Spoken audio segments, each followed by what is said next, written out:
un contexte où on ne pourra plus acheter de baguettes Mais en France. les boulangers vont bientôt mourir, les commerces vont bientôt mourir, les artisans vont bientôt crever et toutes les PME vont bientôt sombrer et le gouvernement regarde ailleurs, pour reprendre la phrase de Jacques Chirac. Pourquoi? Parce que le gouvernement regarde ailleurs. Pour trois raisons spécifiques. La première, c'est que le gouvernement n'a pas été en capacité de maintenir un prix de l'électricité qui soit bas, parce que, comme l'a rappelé Jonathan, ils ont démantelé le parc nucléaire français, dans la mesure où on n'est pas en capacité de produire assez d'énergie. Et quand vous ne produisez pas assez d'énergie, par conséquent, vous avez plus de demandes. Et comme l'offre ne colle pas à la demande, les prix de l'électricité augmentent. Le deuxième point, c'est parce qu'Emmanuel Macron s'est couché lamentablement devant l'Allemagne et devant Scholz. Scholz n'est pas Merkel. Scholz menace nos intérêts. Scholz n'est pas un ennemi.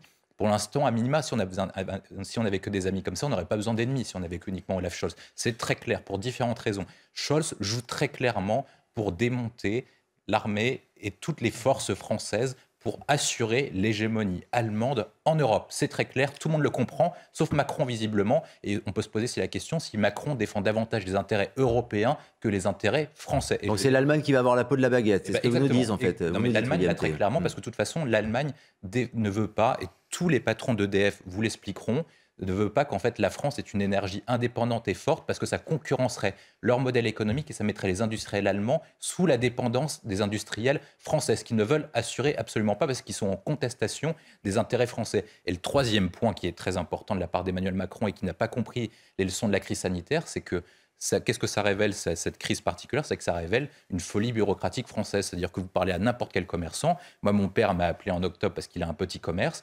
Personne ne comprend les aides. Personne ne peut comprendre les aides. Il y a 10 conditions cumulatives. C'est-à-dire qu'il faut que votre entreprise ait moins de 10 salariés. Il faut que ça fasse moins de 1 million de chiffre d'affaires. Et ça, vous en avez plein des conditions comme ça. Donc, quand vous mettez à la place d'un commerçant, il n'a pas fait du droit, il n'est pas spécialiste en politique publique. Quand vous voulez qu'un commerçant qui déjà doit assurer la survie de ses salariés, la survie de son commerce, doit assurer la crise de l'inflation, etc., puisse en plus faire en sorte de se plonger dans tous les dossiers pour pouvoir déposer une demande d'aide. Donc pourquoi est-ce que le gouvernement n'a pas assuré une lisibilité des aides pour soutenir les petits commerçants? Donc vraisemblablement, sauf si Emmanuel Macron change un des trois points, donc relance le parc nucléaire français, rompt avec l'Allemagne pour dire à Scholz, ton marché européen d'électricité, on n'en veut pas, donc on va lui marcher dessus, on sort unilatéralement de ton marché, et de toute façon, c'est tes industries qui vont plomber, et nous, on s'en fout parce qu'on a le parc nucléaire, il ne le fera pas, mais en tout cas, il pourra le faire. C'est ce que j'allais vous dire.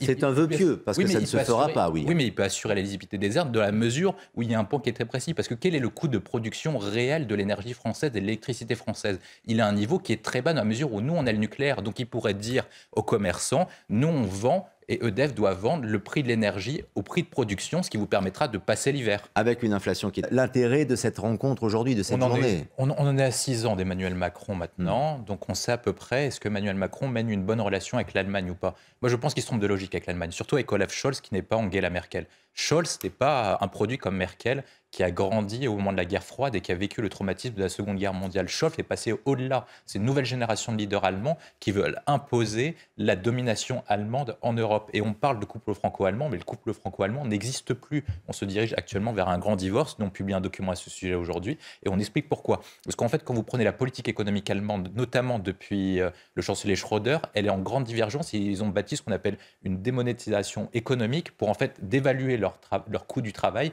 pour faire en sorte que les produits allemands soient plus compétitifs que les produits français. Et ensuite, après, ils ont changé de logique économique à partir de la crise financière de 2008 qui a plombé la logique européenne. Quand vous prenez la croissance de l'Union européenne par rapport à la croissance de la Chine ou la croissance des États-Unis entre 2008 et maintenant, elle est bien moindre en Europe à cause des Allemands que dans les deux autres grands continents parce qu'ils n'ont pas voulu changer la logique de la Banque centrale européenne. Ça, c'est le premier élément. Sur la logique de la politique migratoire, on n'a pas les mêmes intérêts. Angela Merkel et l'Allemagne veulent ouvrir les vannes de l'immigration parce qu'ils sont une démographie déclinante et ils ont besoin de travailleurs sous-qualifiés pour pouvoir remplir leurs usines, ce qui n'est pas notre cas, ce qui n'est pas le cas de l'Europe du Sud et ce qui n'est pas le cas de l'Europe de l'Est. Sur la question de la politique énergétique, ils veulent maintenir un lien avec la Russie. Nous, on ne veut plus maintenir de lien. Ils ont renforcé notre dépendance vis-à-vis de la Russie, alors que nous, on était indépendants sur le plan énergétique. Et enfin, sur le plan géostratégique et sur le plan d'affaires étrangères, l'Allemagne est sur une logique de soumission vis-à-vis des États-Unis et de création de dépendance vis-à-vis des autres points, alors que l'objectif de De Gaulle, c'était de créer une Europe indépendante et un effet de levier des ambitions françaises. C'est une répartition suivante,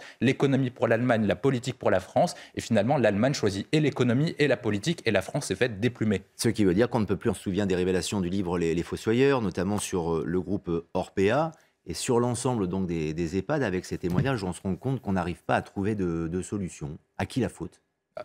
La faute aux gestionnaires d'EHPAD et au gouvernement, tout simplement.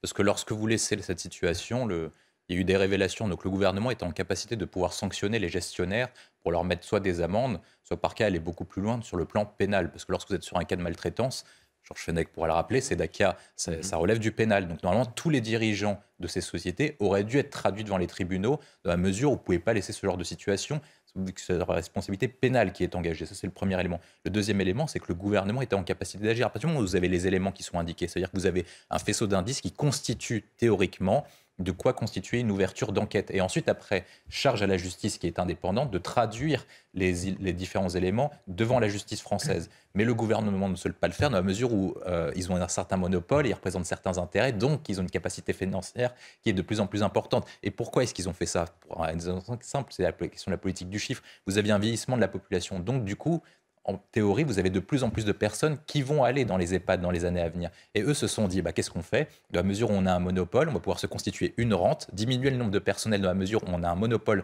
société française, et les gens seront obligés de payer pour faire appel à nos services. Donc on diminue le nombre de personnels pour ensuite augmenter notre marge financière. Et ça, malheureusement, c'est la logique loi du marché. Donc vous avez deux solutions dans ce cas-là. Soit vous sanctionnez l'entreprise et vous la fermez concrètement, soit vous introduisez de nouveaux acteurs pour qu'ils soient en concurrence afin d'assurer un niveau de prestation à niveau équivalent et qui correspondent au tarif qui est payé. Parce que le scandale, au-delà de la maltraitance, c'est le fait que les coûts d'EHPAD augmentent chaque année et sont de plus en plus chers. Et ces gens-là expliquent que malgré l'augmentation des coûts, ils ne sont pas en capacité d'avoir plus de personnel pour les rémunérer davantage, pour s'occuper des retraités. Et c'est ça le véritable scandale. Et je pense que sur ce point-là, vous avez ces deux solutions que j'ai indiquées. Est-ce seulement, Georges Fenech, le manque de personnel, uniquement franco-français?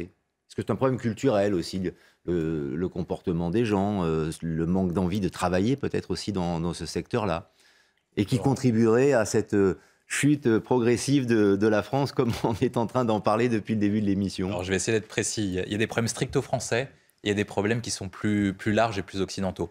En problème plus large occidental, je vais commencer par le plus facile, c'est que de toute façon, vous avez un vieillissement de la population, et donc du coup, entre guillemets, le marché de ce qu'on appelle la silver economy va augmenter dans les années à venir et qu'on n'a pas été préparé. Les économies occidentales n'ont pas été préparées à préparer cette transition démographique dans la mesure où la génération du baby-boom est arrivée à la retraite ou va arriver à la retraite et qu'on ne fait pas face à celle-ci dans la mesure où on n'a pas organisé notre société pour. Le deuxième point qui est stricto-français, c'est qu'il y a des problèmes différents. Le premier, c'est que est-ce que les conditions salariales et les conditions immatérielles encouragent les gens à aller travailler dans les EHPAD? C'est très compliqué dans la mesure où si vous travaillez dans ce type d'endroit, à partir du moment où vous avez la réglementation, etc., forcément, vous gagnez beaucoup moins que ce que vous pourrez gagner ailleurs. Et donc, du coup, est-ce que vous êtes encouragé à aller dedans? Non, c'est la première solution. Le deuxième point, c'est que de toute façon, ces sociétés, du moment où on a transféré le capital à des sociétés étrangères, sont incitées à faire du chiffre et la politique de l'actionnariat. Et donc, du coup, leur intérêt à eux, c'est de gagner le plus d'argent possible et donc d'augmenter les marges en réduisant les prestations au détriment des bénéficiaires, des allocataires des EHPAD. Consignation veut reprendre. J'ai tous les leaders des partis socialistes, ils vont diront tous la même chose. Le but, c'est pas de savoir qui va voter, c'est de savoir qui compte les bulletins à la fin. Et à la fin, c'est toujours la même chose. C'est comme au congrès de Reims de 2008, c'est qu'à la fin, les résultats sont centralisés au siège national du Parti socialiste. Et donc, à la fin, c'est Olivier Faure qui annule les mauvais bureaux de vote qui lui conviennent pas et qui confirme les bureaux de vote qui vont dans son sens. Mais ça confirme une chose, c'est-à-dire que le Parti socialiste est mort. Est mort pour plus différentes raisons. C'est un parti qui se prétend social, écologiste et démocrate. Mais il n'a plus rien de social parce que depuis l'élection de François Mitterrand, ils ont trahi les travailleurs et les classes populaires. Il n'y a quasiment plus aucune classe moyenne et il n'y a plus aucune classe populaire qui vote socialiste. Ils ont trahi la démocratie parce qu'on voit que Olivier Faure suit une mélanchonisation du parti dans la mesure où en fait il copie même les méthodes d'organisation de la France Insoumise, c'est-à-dire en fait en termes d'organisation, ils auraient pu faire comme avec Bompard à la France Insoumise, directement nommer Olivier Faure, il n'y aurait pas besoin de passer par un scrutin, on aurait eu exactement le même résultat. Et en fait, il n'a rien d'écologiste parce que c'est le parti qui a coulé le nucléaire, qui était la seule énergie décarbonée, qui était viable, qui assurait à la France d'émettre moins d'émissions de gaz à effet de serre à un prix pas cher. Et donc, du coup, qu'est-ce qui reste du Parti socialiste qui a terminé à 1,7%? Je pense qu'il n'a plus aucune utilité de vote. C'est un mini-parti qui est soumis à Jean-Luc Mélenchon et il n'a plus une vocation national. Ils ont trahi toutes les valeurs qu'ils ont portées. Le Parti socialiste, historiquement, il est universel. Il a porté l'idéal européen. Est-ce que vous voyez aujourd'hui le Parti socialiste porter un idéal européen ou un idéal universel? C'était un parti qui était laïcard. Ils ont trahi la laïcité pour devenir communautaire. Ils ont trahi les travailleurs, les classes populaires qui ont voté pour l'élection de François Mitterrand en 80. Qu'est-ce qui reste aujourd'hui de ce parti? Moi, je pense qu'il n'a plus aucune utilité. Il confirme sa longue descente aux enfers parce qu'il ne sert strictement plus à rien. Je sais qu'Eduardo Riancipel veut apparemment Jean-Luc Mélenchon. Non, William T. Non, là, il parle à l'électorat le plus radical pour essayer de le mobiliser, pour essayer d'effacer le fait qu'il a fait une piètre performance hier à la manifestation. Parce qu'en fait, Jean-Luc Mélenchon, il a toujours un côté... 14 000 personnes dans la rue. C'est ridicule, c'est ridicule. Parce que jeudi, on avait plus d'1 million selon la police. Enfin, selon LFI, il y en avait 120 000. Mais selon des sources un peu plus officielles, 14 000. Il était à quelques voix du second tour aussi. Donc vous avez entendu Olivier Véran ce matin, il a dit que Mélenchon comptait les orteils, en fait. C'est pour ça qu'on passe. Alors, on me dit même 150 000, plus précisément, selon LFI. Non, mais Jean-Luc Mélenchon, il se prend pour Robespierre ou un mini Fouquetinville. C'est-à-dire qu'en fait, avec lui, on n'est pas dans une culture du débat, on est une culture d'abattre et de guillotiner les opposants politiques. Il n'est pas là pour débattre avec Emmanuel Macron, il est là pour l'abattre politiquement et pour essayer de le couler, non pas sur les idées, sur un combat politique qui serait noble, mais uniquement essayer de provoquer une réaction de la population la plus radicale. Et il en existe, il y a des gens qui sont très radicaux, qui sont très opposés au président de la République, et de leur parler à eux pour essayer de le couler politiquement. Mais je pense que, la question que vous posez, c'est est-ce que ça marche ou pas? Moi, je pense que là où Jean-Luc Mélenchon passe, les idées, les combats trépassent. C'est-à-dire que partout où il passe, c'est la cata. Vous aviez 14 000 manifestants hier, selon un institut indépendant. Jeudi, contre la même réforme, il y avait plus d'1 million de personnes dans les rues. Et quand vous prenez tout l'historique de Jean-Luc Mélenchon, c'est pareil sur les Gilets jaunes. Le départ, avant qu'il arrive sur les Gilets jaunes étaient ultra populaires. Tout le monde compatissait avec la classe moyenne qui travaillait, qui n'arrivait pas à boucler les fins du mois. Et une fois que Jean-Luc Mélenchon est arrivé, la cote de popularité des Gilets jaunes est tombée petit à petit et le mouvement est devenu de plus en plus radical. Donc moi, je pense que si par cas il y a des gens qui s'opposent véritablement à la réforme des retraites pour des raisons idéologiques, ça existe, et prenez pas Jean-Luc Mélenchon parce qu'il va couler votre mouvement quelques secondes. Dans un instant, du mal à en parler. Et malgré les efforts qui sont faits, car en effet ce sont des efforts conséquents qui sont faits, il y a toujours en France entre 800 000 et 1 million d'élèves, enfants, adolescents, qui seraient harcelés chaque année. C'est déjà beaucoup trop, bien sûr. Je me rappelle, il y a 10-15 ans, quand j'étais en études, il y avait déjà des campagnes pour lutter contre le harcèlement. La difficulté, c'est que ça ne fonctionne pas. Ça ne fonctionne pas pour plusieurs raisons. La première, c'est que la personne qui est harcelée ne veut pas se mettre en opposition vis-à-vis de ses camarades et donc du coup ne veut pas porter plainte sur la question du harcèlement parce que sinon il est définitivement mis au banc en fait, du groupe scolaire et du groupe majoritaire qui est souvent le groupe le plus bankable et le plus cool. Donc il ne veut pas le faire. Et le seul moyen souvent qu'on a, c'est qu'en fait les parents l'exfiltrent de l'école pour le changer d'établissement pour qu'il entame une nouvelle vie. Seulement c'est pas la meilleure solution pour lui, c'est pas la meilleure solution pour ses parents et ce serait pas juste en fait foncièrement que la personne qui est victime doive changer de lieu en raison du fait que d'un certain groupe.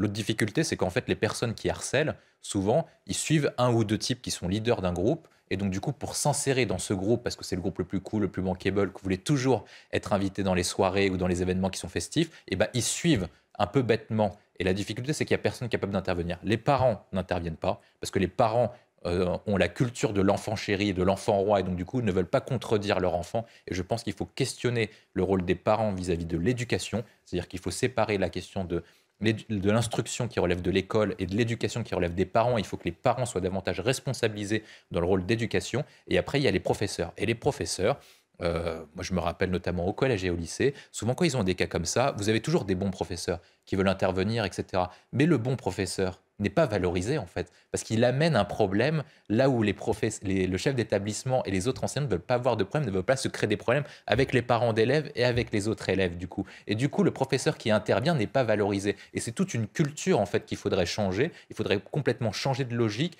inverser la logique qu'on a actuellement pour que en fait les personnes qui agissent dans le bon sens soient valorisées et les personnes qui agissent dans le mauvais sens ne le soient pas. Mais pour ça, il faudrait donc du coup changer la logique des chefs d'établissement et changer la politique d'éducation nationale qui ne va clairement pas dans ce sens-là. Réaction de Jonathan Sixou et de Georges